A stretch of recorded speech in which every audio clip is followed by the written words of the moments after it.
नमस्ते। मैं सुनीता सेंगाड़ा, सहायक आचार्य संस्कृत, स्वर्गीय श्री भिकाबाई भील राजकीय महाविद्यालय सागवाड़ा से।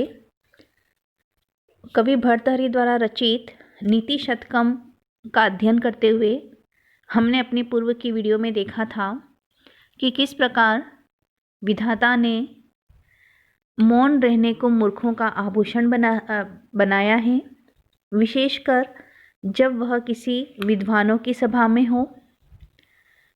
जब मूर्ख व्यक्ति को अल्प ज्ञान होता है तो वह स्वयं को सर्वज्ञ मानते हुए अहंकार से भर जाता है, किंतु विद्वानों के समीप जाने पर उसे अपनी मूर्खता का ज्ञान होता है। मूर्ख व्यक्ति अपने कार्यों की तुच्छता पर कभी विचार नहीं करता है और वह अपने कार्य को श्रेष्ठ मानते हुए कभी भी शर्मिंदगी महसूस नहीं करता है।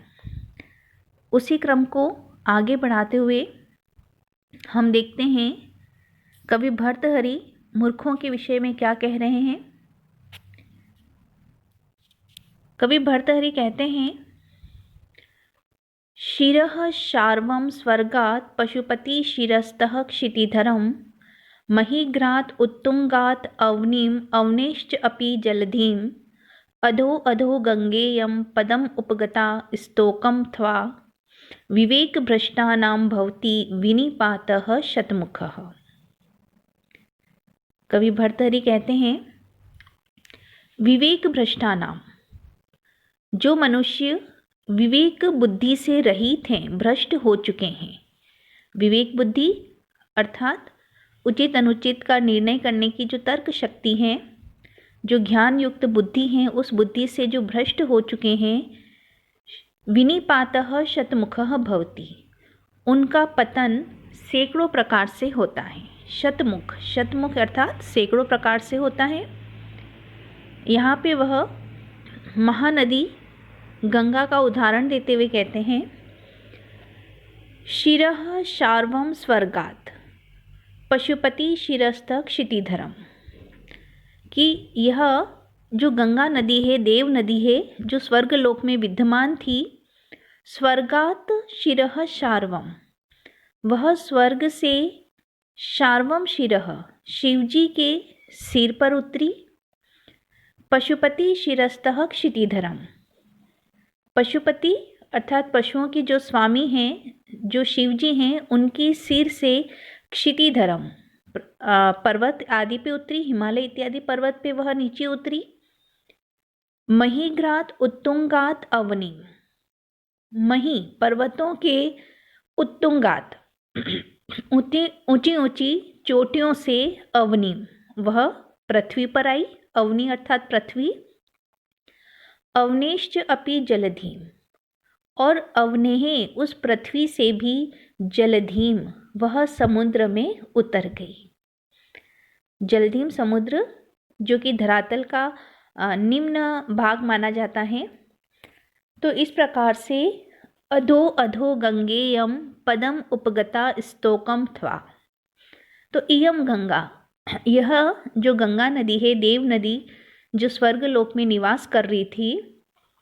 अधः अधः, नीचे से नीचे, अर्थात स्वर्ग लोक से यह शिवजी के सिर पर उतरी। पशुपति शिरस्थ, शिवजी के सिर से क्षितिधरम, पर्वतों पे उतरी। पर्वत जो कि धरातल का उच्च भाग माना जाता है, किंतु वह स्वर्ग लोक से निम्न है। तो स्वर्ग लोक से यह निम्न होती हुई पर्वतों पर उतरी। महीघ्रात उत्तुंगात, पर्वतों की ऊंची चोटियों से बहती हुई धीरे धीरे अवनी नीचे समतल धरातल पर आई और उसने निम्न श्रेणी प्राप्त की। अवनेश्च अपि जलधीम, और धरातल पर बहते होते वह जलधीम समुद्र में, जो निम्न भाग माना जाता है, गहराई मानी जाती है, तो पृथ्वी से बहते हुए वह समुद्र में चली गई। तो इयम गंगा, यह जो गंगा नदी है, अधो अधः, नीचे से नीचे, स्वर्ग से शिवजी के सिर पर, शिवजी के सिर से पर्वतों पर, पर्वतों की चोटियों से समतल धरातल पर, अवनी पर, और अवनी से भी यह नीचे समुद्र में चली गई। तो स्तोकम त्वा पदम उपगता, यह स्तोकम निम्न से निम्न स्थान को प्राप्त होती चली गई। विवेक भ्रष्टानां विनिपातः शतमुखः भवति। तो इसी प्रकार जो लोग विवेक भ्रष्ट हैं, विवेक बुद्धि से रहित हैं, जो मूर्ख हैं, उनका पतन शतमुखः अनेकों प्रकार से होता रहता है कि उनके पास तर्क वितर्क की शक्ति नहीं है, वह उचित अनुचित योग्य अयोग्य कार्यों का निर्णय नहीं कर पाते हैं और इस प्रकार वह अनेक प्रकार से पतन को प्राप्त होते हैं।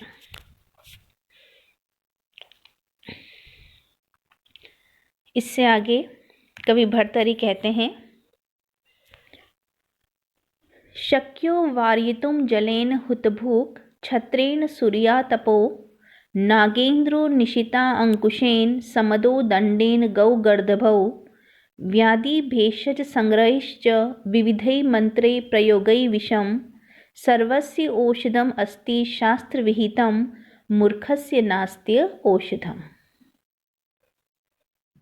कवि भर्तरी कहते हैं, शास्त्र विहितम, जो शास्त्रों में कही गई हैं, बतलाई गई हैं, जिनकी व्याख्या की गई हैं, सर्वस्य औषधम अस्ति, सभी व्याधियों की औषधि विद्यमान है। औषधि अर्थात उनका कोई ना कोई उपाय, उनका प्रतिकार करने का साधन विद्यमान है।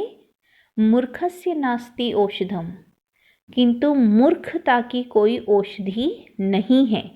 ऐसा कोई उपाय नहीं है, ऐसी कोई औषधि दवाई नहीं है जिससे हम मूर्खता को समाप्त कर सकते हैं। उदाहरण देते हैं, शक्यो वार्यितुं जलेन हुतभुक्। हुतभुक्, हुतभुक् का अर्थ होता है अग्नि, आग। उसमें जो भी आहूत किया जाता है उससे वह भूख भोग लेती हैं, भोजन कर लेती हैं। ऐसी उस अग्नि को जलेन वार्यितुं शक्यो, हम जल के द्वारा शांत कर सकते हैं, बुझा सकते हैं। जहाँ कहीं भी अग्नि अगर लगी है तो हम जल डाल करके उस अग्नि को बुझा सकते हैं। तो अग्नि की औषधि या उसका प्रतिकार हम जल को मान सकते हैं। सूर्यातपो छत्रेण, सूर्य के आतप को, सूर्य की धूप को, उसकी गर्मी को छत्रेण, छत्र के द्वारा, छाते के द्वारा वार्यितुं शक्यो, हम रोक सकते हैं। यदि धूप है, तीव्र गर्मी है, तो सूर्य की उस गर्मी को हम छत्र के द्वारा ही रोक सकते हैं। नागेंद्रो निशिता अंकुशेन समदो, समद जो मद से भरा हुआ है, बलवान है, शक्तिशाली है, ऐसे नागेंद्र, नागेंद्र अर्थात विशाल जो हाथी हैं, गजराज हैं, निशिता अंकुशेन, उसे हम निशित तीखे अंकुश के द्वारा हम रोक सकते हैं, उसे हम नियंत्रित कर सकते हैं। कि हाथी पर जो भी महावत बैठते हैं वह अपने पास एक तीखा अंकुश रखते हैं जो उसके सिर में चुभोया जाता है। तो इस प्रकार मदयुक्त विशाल गजराज को निशित अंकुशेन, तीखे अंकुश के द्वारा हम नियंत्रित कर सकते हैं। दंडेन गौ गर्दभौ, जो गौ, गाय और गर्दभ, गधे इत्यादि जो सामान्य पशु हैं उसे हम दंडेन, दंड के द्वारा वार्यितुं शक्यो, नियंत्रित कर सकते हैं।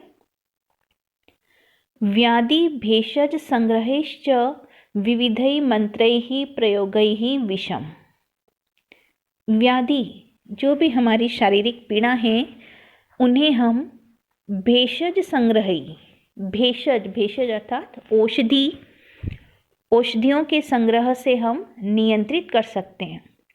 कि जो भी हमारे शास्त्र हैं उनमें अनेक प्रकार की व्याधियों के बारे में बताया गया है, उनका वर्णन किया गया है और उनको दूर करने की औषधियाँ भी बताई गई हैं। तो हम हर शारीरिक व्याधि को किसी न किसी औषधि के द्वारा समाप्त कर सकते हैं। प्रयोगै विषम विविधै मंत्रैः, और विषम प्रयोगै, यदि किसी ने विष का सेवन कर लिया है तो मंत्रैः विविधै, अनेक मंत्रोच्चारण के द्वारा वार्यितुं शक्यो, हम उस विष का प्रभाव समाप्त कर सकते हैं। अर्थात विष का जो प्रभाव है उसे भी अनेक मंत्र तंत्र के द्वारा नियंत्रित किया जा सकता है, समाप्त किया जा सकता है। सर्वस्य औषधम अस्ति शास्त्र विहितम। शास्त्रों में सभी प्रकार की औषधियों का वर्णन किया गया है कि अग्नि को हम जल से समाप्त कर सकते हैं, सूर्य की गर्मी को हम छत्र द्वारा नियंत्रित कर सकते हैं, मदयुक्त गजराज को हम तीखे अंकुश से नियंत्रित कर सकते हैं, गाय गर्दभ आदि जो सामान्य पशु उसे दंड के भय से हम नियंत्रित कर सकते हैं, व्याधि अनेक प्रकार की शारीरिक व्याधियों को औषधियों के द्वारा दूर किया जा सकता है, और विष के प्रयोग को भी हम अनेक प्रकार के तंत्र मंत्र के द्वारा नियंत्रित कर सकते हैं। तो इस प्रकार सर्वस्य औषधम अस्ति शास्त्र विहितम, शास्त्रों में सभी प्रकार की औषधियाँ बताई गई हैं। मूर्खस्य नास्ति औषधम, किंतु मूर्खता की कोई औषधि नहीं है। मूर्खता को हम किसी भी प्रकार से समाप्त नहीं कर सकते।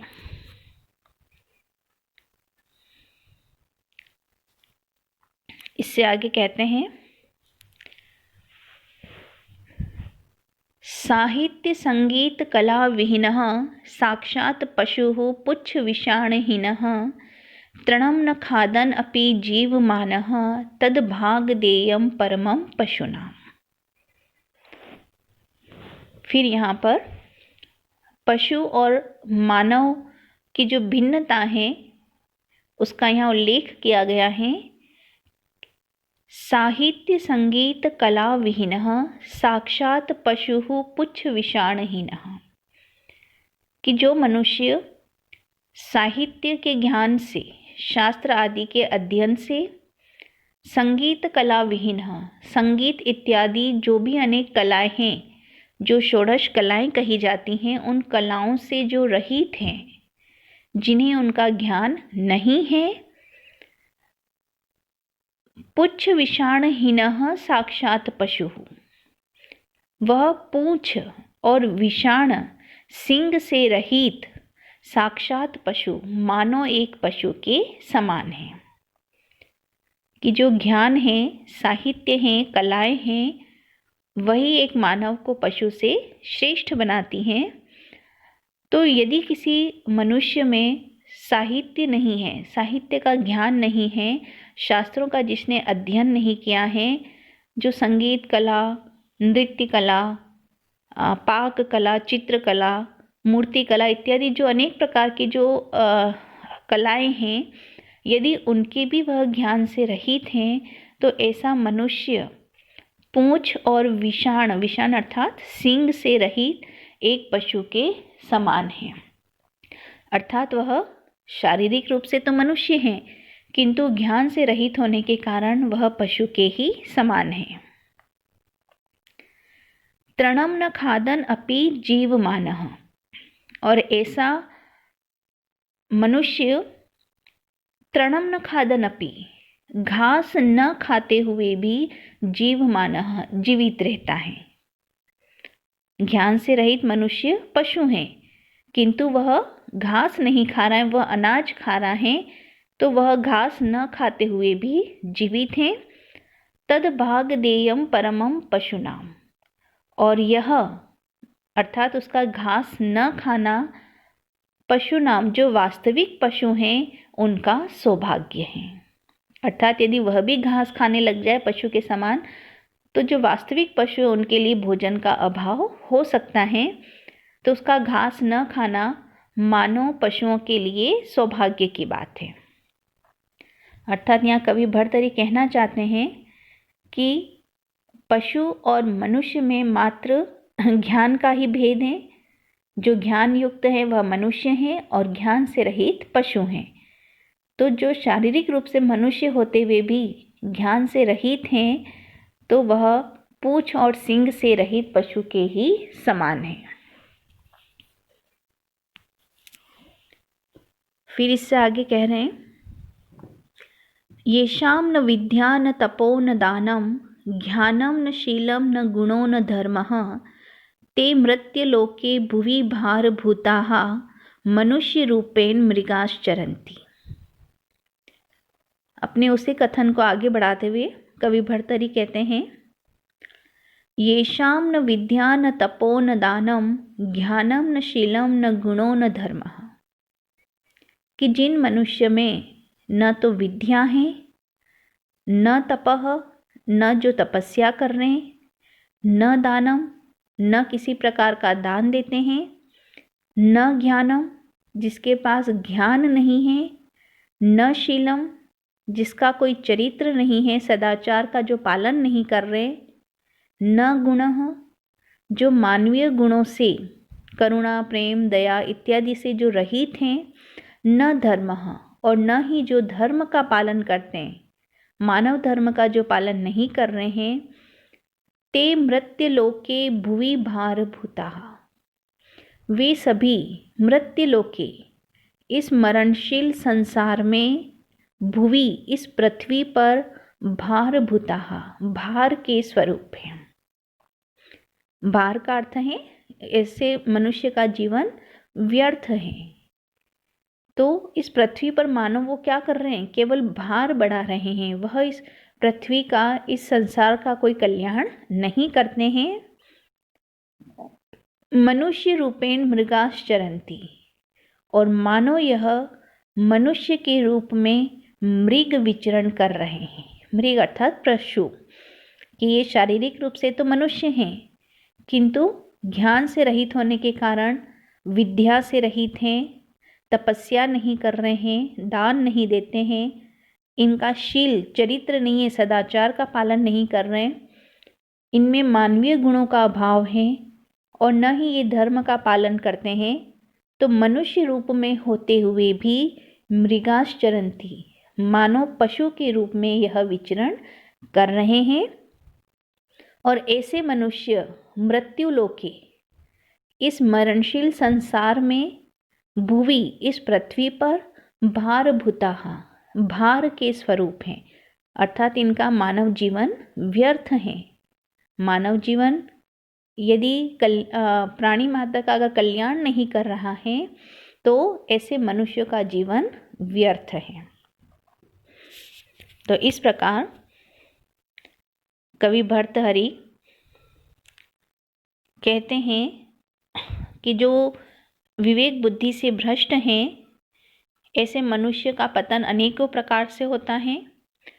वह निम्न से निम्न स्थिति को प्राप्त होते रहते हैं। शास्त्रों में सभी प्रकार की औषधियों का वर्णन है, किंतु मूर्खता की कोई औषधि नहीं है, उसे समाप्त नहीं किया जा सकता। और जो मनुष्य साहित्य के ज्ञान से, संगीत इत्यादि कलाओं से रहित हैं, वे सभी पशु के ही समान हैं। यद्यपि वे घास नहीं खा रहे हैं, किंतु वह पशु ही हैं। तो मानव में विद्या, तप, दान, ज्ञान, शील, गुण व धर्म का होना अनिवार्य है। यदि किसी मानव में ये सब नहीं है, तो वह मनुष्य रूपी पशु के समान है और इस पृथ्वी पर भार के समान है। और यही मनुष्य और पशु में भिन्नता है। तो आज की इस वीडियो में यहीं तक। धन्यवाद।